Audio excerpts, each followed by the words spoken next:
think twice. That's my only advice.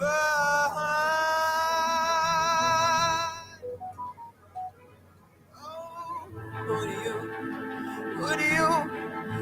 you think you are? Oh, bless your soul. You think you're in control. I think you're crazy. I think you're crazy. I think you're crazy. Just like me.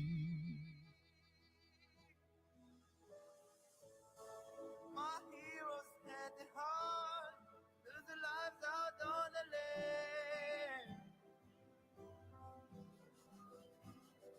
land. And I remember Think I want to be like them. Oh, yay! Ever since I was little, it looked like fun. And it's not coincidence I come. And I can die when I'm done. Maybe I'm crazy. Maybe you're crazy. Maybe we're crazy. Probably. Whoa. Maybe I'm crazy. Maybe you're crazy. hello, everybody. Good morning, everybody. It's a beautiful Wednesday morning, freezing as all get out. Driving from home to work, I realized very quickly how it's not even brisky out there. It's freezing. So, in case you haven't left the house yet, because it's about 7:37 now, for those of you that are still at home and you're about to drive out of the yard or walk over to the bus station or get a Yango taxi, whatever, don't forget to wear something warm. I know you mothers out there are doing your best to make sure that your babies are warmly dressed. You're not leaving the house like that. You can't walk out of the house dressed like you're going to some type of bikini show. You need to put something warm on. I know that's what you mothers are saying. Hey, everybody, please tell me in the comments below if you can hear me loud and clear, and so that we can get the show on the proverbial road. Guys, just a quick, just want to say good morning to you guys. A few highlights here. If you guys can go ahead and just break that down for me. Good morning. Somebody says good morning. Hello. Good morning to you. Yes. Who is that? That's Den Hakainde. Who's that? Den Hakainde Hichilema. Okay. Hey, Dan. Is it Dan or Dan? Dan. Loud and clear. Thank you so much. Guys, let's get into it. Before I get into it, though, I must mention I was reading the Daily Nation this morning because, you know, I read through most of them. What I do is that I get a gamut of newspapers. I do all of them, basically. The Daily Mail, Times of Zambia, the Daily Nation. I came across the story in the Daily Nation, and as I began to read it, I don't know if you guys saw this. It's a story about a Randy pastor that was taken to court. Now, in Zambia, when we say Randy, we mean a horny pastor. Okay. Anytime you hear the word Randy, that means, you know, somebody that's, you know, a womanizer or somebody. So I used to have a friend that used to call them horny toads. A horny toad is somebody that's constantly horny. Well, a randy pastor, well, when I was a kid, randy meant you were tipsy. When I was growing up, when you said he's randy, to me, that meant you were a bit tipsy, not drunk, just tipsy. But then over the years, the word randy sort of evolved into something else. Now, when you say randy, it means somebody that's horny or like a womanizer. Well, the story in the Daily Nation is about this randy pastor. I'm not sure if you came across it. A 50-year-old pastor by the name of Freeford Sojourn, a white British clergyman from England. Okay, now the story was in the Daily Nation. He was accused of impregnating. Okay, it's impregnating. In Zambia, we say impregnated. Have you heard in Zambia we say that?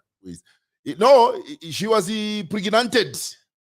No, she was impregnated. Okay, so this man was accused of impregnating a 28-year-old married woman from his church.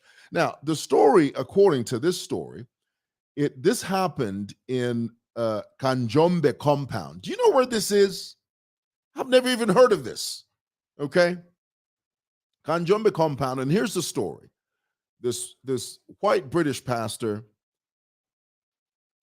he had an elder in the church by the name of Mapenzi. Okay, Mapenzi. Apparently, this is a true story. His elder, Mapenzi, was married to a beautiful young 28-year-old girl. They had 3 children together. Her name was Matilda. And this pastor said to Mapenzi, his elder, said, you know, you should go to England on a 6-month theological training tour, and the church is going to pay for it. So you're going to be gone for about 6 months, study some theology, and when you get back, you'll be ready to serve in a higher position in the church. So this elder, Mapenzi, he's excited. He's never been to England before. They send him off, and guess who takes him to the airport? This same white pastor takes him to the airport. This Sojourn, Freeford Sojourn, Pastor Freeford Sojourn. Who's ever heard of a name, Freeford Sojourn? That doesn't even sound right. So, the guy takes him to the airport. Mapenzi hops on a plane, goes to England to study for 6 months. The moment Mapenzi leaves, Freeford Sojourn, the white pastor, goes to the 28-year-old woman who is, she's married to, she's the wife of Mapenzi, Matilda. He goes to Matilda, and according to the story in the Daily Nation, he proposes love to her. In Zambia, that means you make a move on her. In Zambia, when you hear someone say, no, he proposed love to me, it means, he made a move on you. In America, they call it made a pass at me. Okay. Matilda was shocked. Matilda said, how in the world are you going to make a pass at me when my husband is an elder in your church? Pastor, have you lost your everlasting mind? Have you lost your God-given mind? Do you have any idea what my husband is going to think when he hears that you're making passes at me? Come to think of it, Pastor, maybe that's the reason you sent him off, is you were waiting for the right opportunity to come to me. Well, guess what, Pastor? The devil is a lie. I am not going to give in to your whims. Guess what Pastor Sojourn did? He begged, he pleaded. He said, girl, you know I love you. He said, I can't help myself. Every time I'm standing behind that pulpit and I see you sitting in that pew, I got thoughts running through my head. I can't help it, Matilda. Something's going to give. This went on for weeks and weeks and weeks, and weeks of her denying and saying, no, I'm not going to do it. This is crazy. You're the pastor. I'm the elder's wife. My husband's away. I'm 28 years old. My husband and I, we've been married for several years. We've got 3 children. We're happy. You are an intruder in my marriage. Well, Pastor Sojourn, he kept on going. Finally, one day, Matilda says, all right, sick and tired of you bothering me. I'll do it. I'll do it one time, but only the once. And here it is. Of course, I'm being dramatic, but this is the story. Pastor Sojourn says to the young girl, says, hey, listen, whatever happens, you need to use some contraceptives. Take the pill, something. The girl said, I ain't never used any of those things. Pastor Sojourn says, girl, you better use that stuff because, for our skin to skin, not if you're much that, So anyway, so they did the deed. Okay. They got hot and heavy. That's putting it mildly. And a few weeks later, the girl got pregnant. Okay. When Matilda went to Pastor Sojourn to tell him, Pastor, I'm pregnant, the pastor says, girl, I told you to use contraceptives. Did not tell her to use contraceptives. She said, I wasn't going to use that stuff. I told you I wouldn't use it. Then he said, well, I'm going to deny this pregnancy. I'm not going to put my pastoral career on the line for you. I warned you to use contraceptives, and you didn't heed my advice. So you're on your own. Guess what Matilda did? Matilda said, well, you can deny it all you want, but here's the truth. This here relationship, I'm black, you're white. When this baby is born, everybody's going to know who the daddy is. You dig? Guess what Matilda did? Matilda takes him to court, takes Sojourn to court. Sojourn, the pastor, says, he tells the court, he said, look, this girl here, she lost her mind. She's insane. She needs to be in China. The girl said, I don't need to be anywhere. What I need is a DNA test. What are you talking about? And this is what I find indicative about people that are accused of impregnating someone. Because Bowman did. I remember Bowman said this. Bowman used the same line. Remember Bowman he said she was insane. What was the girl's name? Tell me in the comments. What was the girl that Bowman allegedly had children with? What was her name? I forget her name. Oh, I forget her name. Tell me in the comments below. Remember Bowman had there was this girl. What was her name again? I forget. I had her. She came here once. I did an interview. For some reason, her name escapes me. Mercy. That's right. Mercy. Bowman said the same thing. Thank you, Wing. Bowman said the same. He said, she's insane.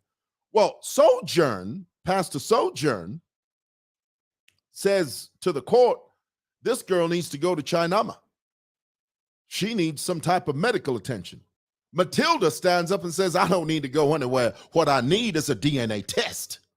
So at about this time, guess who comes back from England? The husband. The husband comes back, boy. He shows up, wife all pregnant. He says to her, he said, girl, what's that on your belly? And she, first of all, she tries to deny it. And then the guy, the husband, this is my Penzi, says to the girl, says to his wife, girl, if you don't tell me whose pregnancy that is, I'm going to knock you upside your head so hard, it's going to rattle your ancestors. So finally she said, okay, I'm going to tell you. It's the pastor. It's Pastor Sojourn. He's the daddy. He's the daddy, but baby, I told him for weeks I can't do this. But the man just wouldn't stop. So finally, Mackenzie took his wife to Pastor Sojourn's house, breaks the door down. He said, Pastor, you done lost your mind. My wife here tells me that you are the daddy of my of this baby. Tell me that ain't true. Somebody tell me you didn't send me to England to study theology so that you can get in my wife's pants. Hope you didn't do that, Pastor, because if you did, oh, I'm going to mess you up. I'm going to mess you up. They're going to find you dead somewhere. The pastor says, okay, look, I did it. I'm sorry. It was a moment of weakness. Your wife's fine as all get out. I couldn't help myself. But here's the thing. I can compensate you. Okay? Let's talk about this like adults. Okay? Nobody's hurt. Nobody's dead. Nobody's committed murder here. Yes, it's bad, but I've got a rep to protect. Okay? If this leaks, if this comes out, I'm going to lose my pastoralship. My name is going to be drug into the mud. Who needs that aggravation? So let's just talk, sit down, talk as adults. I can compensate you. Mackenzie says, okay, what you got?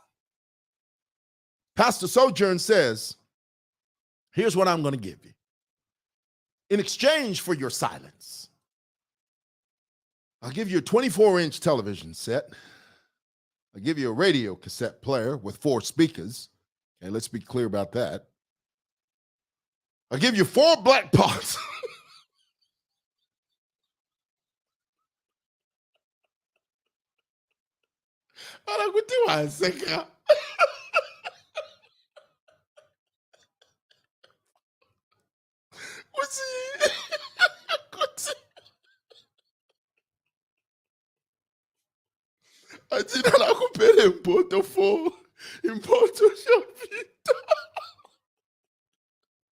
Four pots and the 2 pesos.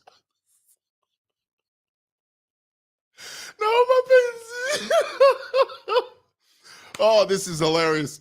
Guys, I'm not kidding. This story is in today's Daily Nation. I read this and I said, this can't be true. So guess what I did? I called the author up. I called him.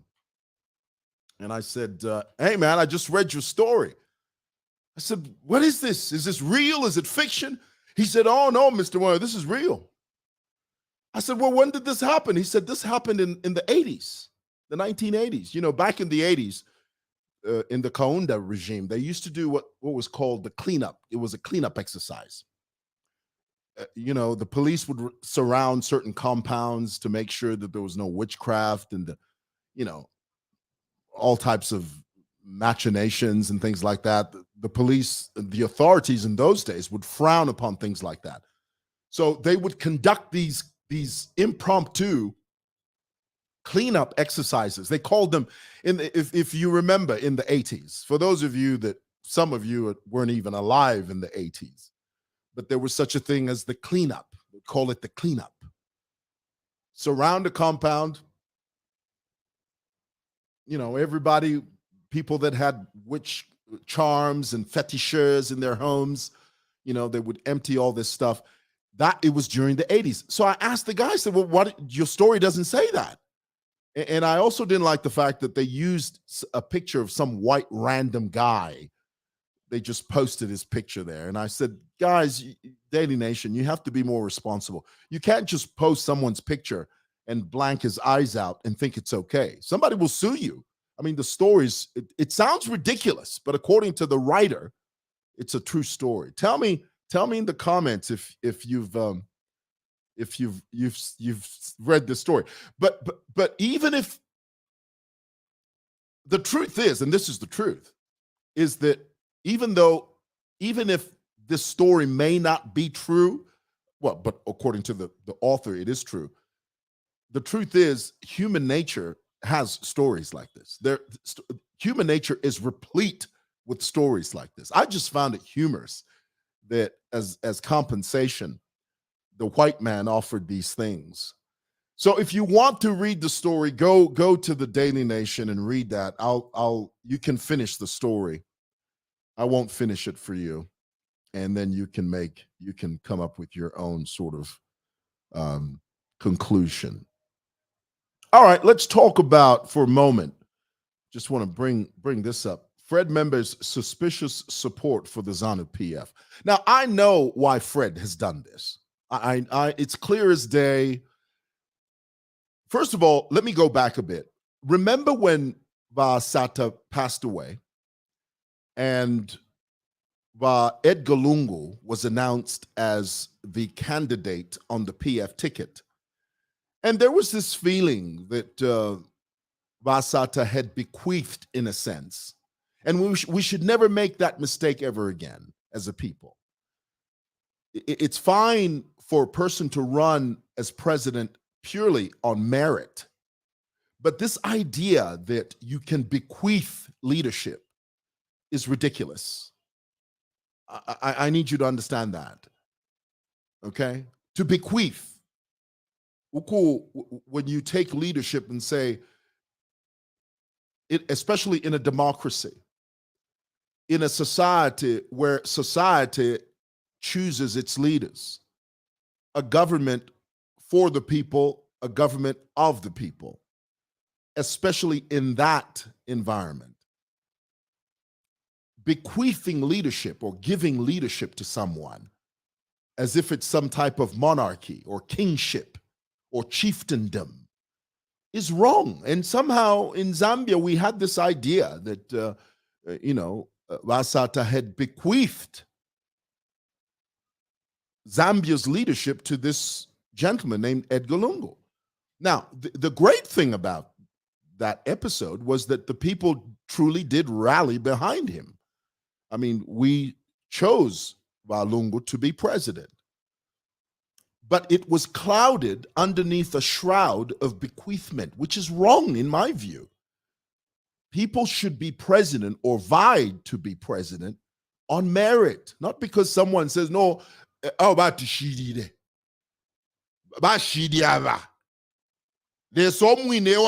no, you choose. You and I choose. God makes the trees, you and I make the chairs. I've always told you this. Anyway, during that time, when Edgar Lungu was running for president, I'll never forget one of his rallies, one of the PF, I was there. And he said something to the crowd that I found interesting. He said that, because I remember that day he was a bit late or something, and finally he got on stage and he said, I've just come from Zimbabwe. And our friends over there in Zimbabwe, now in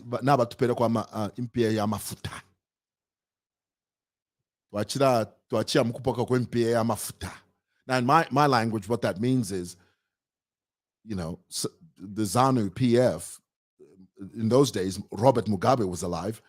Mugabe had donated some money towards Edgar Lungu's campaign. Of course, that money was never disclosed, as nobody ever discloses their money, especially in Africa, and I've always said, that has to change. We have to know who finances these presidential campaigns. Anyway, Lungu said that day, he said, I've just come from Zimbabwe and I'd asked Robert Mugabe for some help and he gave us some help. And we're very thankful to Zanu-Pf. And the PF here in Zambia were very, very close to Robert Mugabe's Zanu-Pf. Sata himself was very close to Robert Mugabe. And the reason is because Zimbabwe is a very rich country that has millions upon millions of dollars, unregulated millions of dollars through gold and diamonds and stuff. So that country has a lot of money to spread around. It doesn't have money to fix its own economy, which I find strange, which I find a dichotomy. It's almost a country juxtaposed to itself. I mean, here it is, you have a country that has millions upon multiple millions of dollars from its gold, its diamonds, but it doesn't have the money to fix its own economy.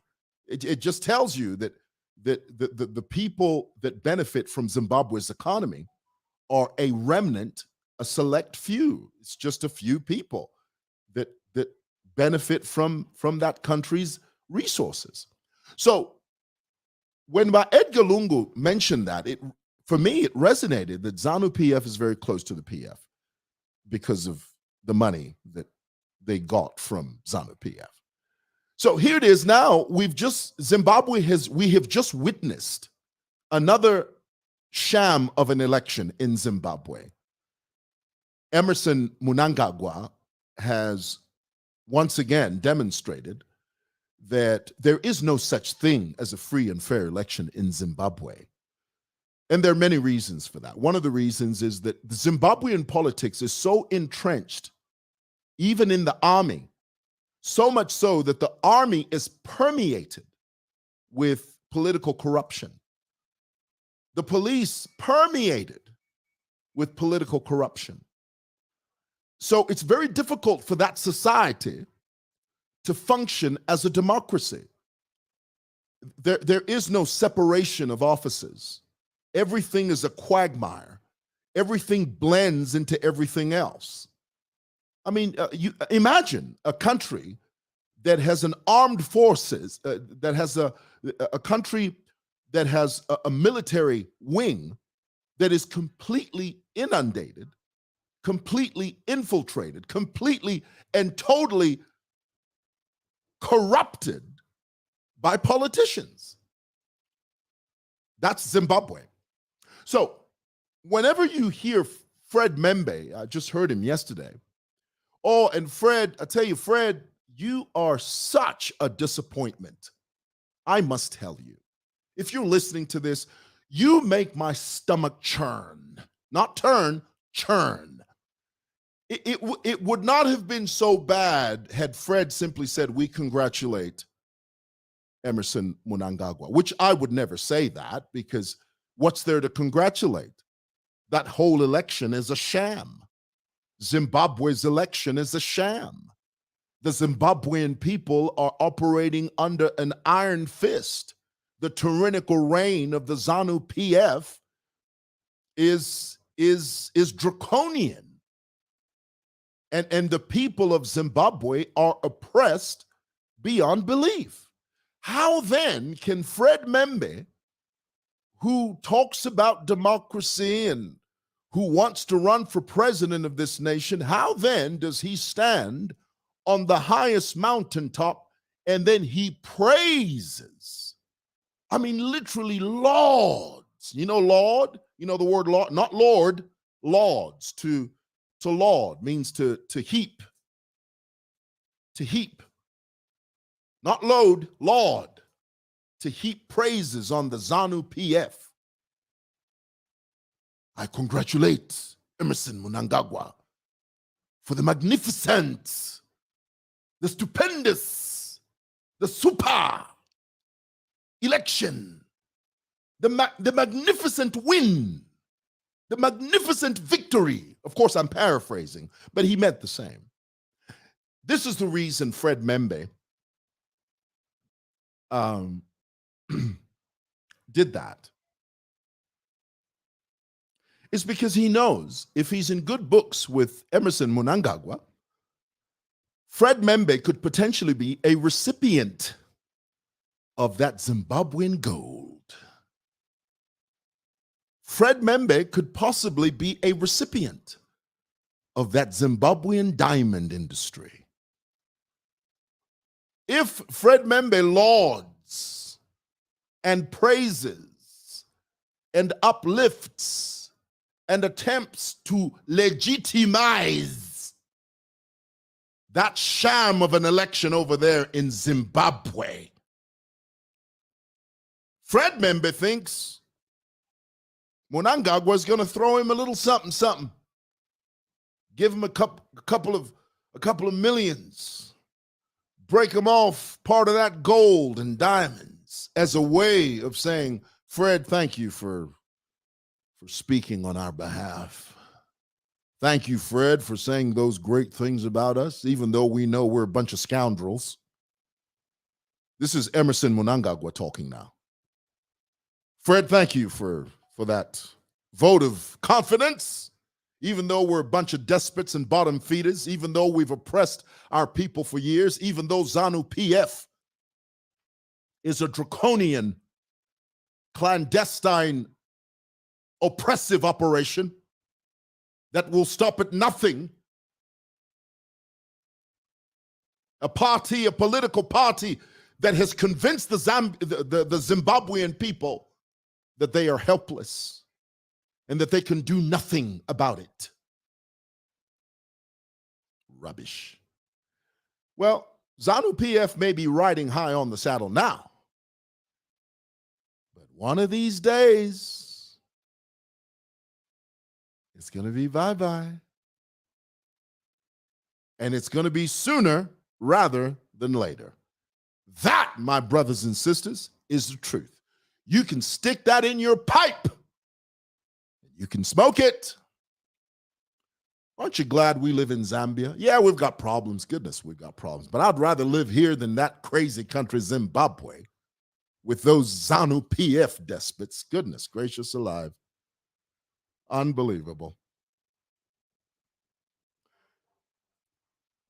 Membe is an enemy of progress. He's no different from Winter Kavimba and the rest. He's a danger to this society. I agree. And he's always so angry. That's what gets me about Fred. And you know, the strange thing about Fred is, before he entered this political arena, Fred Membe was someone that was relegated to print. I mean, you would read his articles. But the moment he began to speak and stand in front of a microphone, he's got a very, the guy from Cuba, Castro. He channels this anger. It's a very angry type of politics. Angry. He's always angry, upset. I don't want a president like that. I don't. I don't want a president that's always furious. It's always angry. No, we don't want that. Somebody says, talk about Zambian issues. Yeah, we talk about Zambian issues here. We do.